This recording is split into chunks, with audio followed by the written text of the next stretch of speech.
že myšlienka vzniku tohto prvého ročníka diecézneho mládežníckeho plesu vznikla, takže v podstate už v Krakovanoch na mládežníckom plese, ktorý tam fungoval už 4. ročník, bolo to v roku 2010, sme pozvali kňaza Ondreja Chrvalu, ktorý je mimochodom aj koordinátorom mládeže v rámci Trnavskej arcidiecézy a jemu sa tento ples veľmi zapáčil, tak sme troška tak debatili a snívali, že aké by to bolo, keď sme urobili diecézny ples a že by sme troška spojili mládež aj z iných dekanátov, nielen z regiónu Piešťany. Ako hodnotíš účasť dekanátov na tomto prvom diecéznom plese, alebo máš nejaké očakávania do ďalších ročníkov?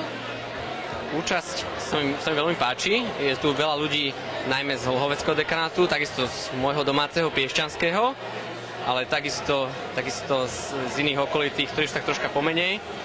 A dá sa povedať, že taká polovička diecézy trnavskej. Čo by si očakával od mladých kresťanov? Ako sa budú zabávať? Alebo aké hodnoty vyznáva mladý kresťan počas zábavy?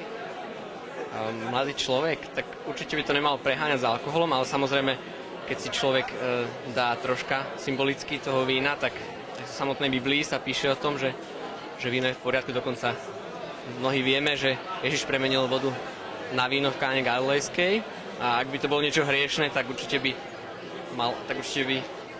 neurobil takýto zázrak, ktorý, ak sa nemýlim teda, tak bol prvý z jeho zázrakov, práve tento s premenením vody na víno.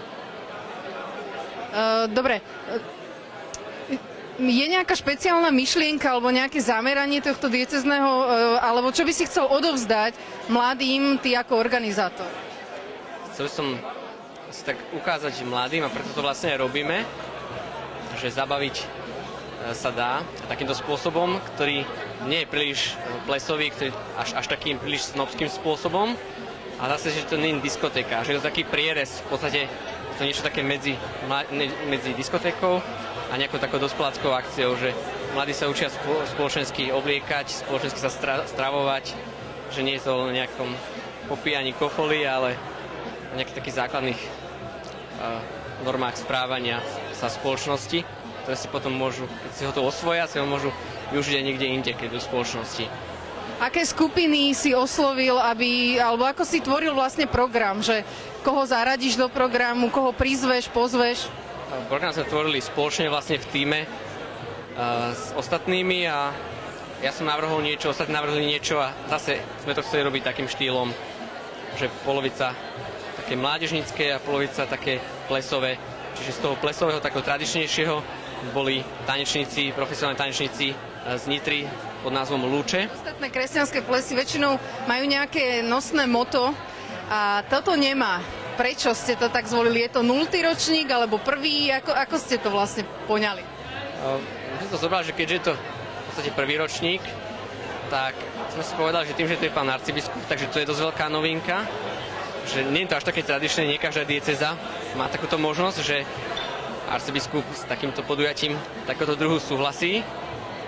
A tak sme sa zobrali, že nebudeme ľuďom dávať až veľa prekvapení a že necháme to do ďalšieho ročníka, ktorý určite plánujeme robiť, pretože už teraz, keď ešte ples neskončil, tak vidíme veľmi pozitívne ohlasy. Čo bolo duchovným posolstvom tohto prvého arcidiecézneho plesu? Duchovným posolstvom, no predovšetkým asi tá zábava, taká na úrovni a slušná spoločenská. Toto sú decká, čo sú na uliciach, čo robia s mladými, čo sú v spoločenstvách, v stredkách, ale aj oni, myslím, že veľmi radi majú príležitosť prísť v plesových šatách na túto organizovanú a veľmi slušnú spoločenskú zábavu, ktorá aj im dá taký určitý pocit toho, že predsa len niečo znamenajú a že si ich ceníme a že oni sa vedia slušne zabaviť bez alkoholu, bez nadávok, bez nejakých hlúpych slov, tak ozaj na úrovni, ako sa na ples patrí. To, čo ste plánovali, tak vám aj vyšlo tento ročník? No, bol to pokusný ročník, že spravíme niečo nové, niečo, čo tu doteraz nebolo, niečo nadúrovňové. Doteraz boli farské plesy, možno trošku regionálne, a tento je vyložene diecézny. A myslím, že nám to vyšlo až príliš, pretože nejaké 2 týždne po tom, čo sme spustili predaj stupeniek, už neboli dostať. a aj niektorí sa na nás hnevali, že ani o plese nevedeli, ani nedostali pozvánku. A ja na to musím len povedať, že no, nemohli dostať, lebo už nebolo akú. Že ten ples sa nám tak rýchlo zaplnil, že sme poriadne nestihli spustiť kampaň. Takže myslím, že sú naplnené očakávania. Aj v tom, že možno ďalším z takých dôvodov tohto plesu je prepojiť ľudí. Spojiť ľudí z rôznych spoločenstiev a miest diecézy na jednom mieste a myslím, že sa to vynikajúco podarilo. Keď som tak pozeral ten zoznam sediacich, tak sú to naozaj ľudia z celej diecézy a ľudia, ktorí aj pracujú pre diecézu, pre mládež a som veľmi rád, že toto môže byť taká trošku odmena pre nich. Plánujete aj ďalšie ročníky? Prípadne už máte nejaký plán? Jednoznačne, že plánujeme ďalšie ročníky tohto plesu. Je to veľmi dobrá vec, vidíme, že aj veľmi žiadaná a prečo neodpovedať ponukou na dopyt, ktorý tu skutočne je. Z iných aktivít plánujeme tento rok stretnutie vedúcich spoločenstiev a aktívnych mladých, ktorého prvý ročník bol minulý rok a samozrejme diecézne stretnutie Mládeže nádej. Ako by ste zhodnotili mládež v našej diecéze? Mládež v našej diecéze veľmi závisí od regiónu.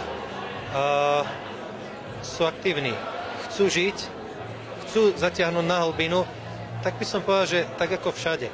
A teraz sa začínajú robiť systematické veci a systematické kroky, aby to mohlo ísť na hlbinu. Aby tu naozaj rástla nielen nejaká kvantita a nielen mladí, ktorí sa zídu a pýtajú sa, a čo budeme robiť, ale aby to išlo do hĺbky.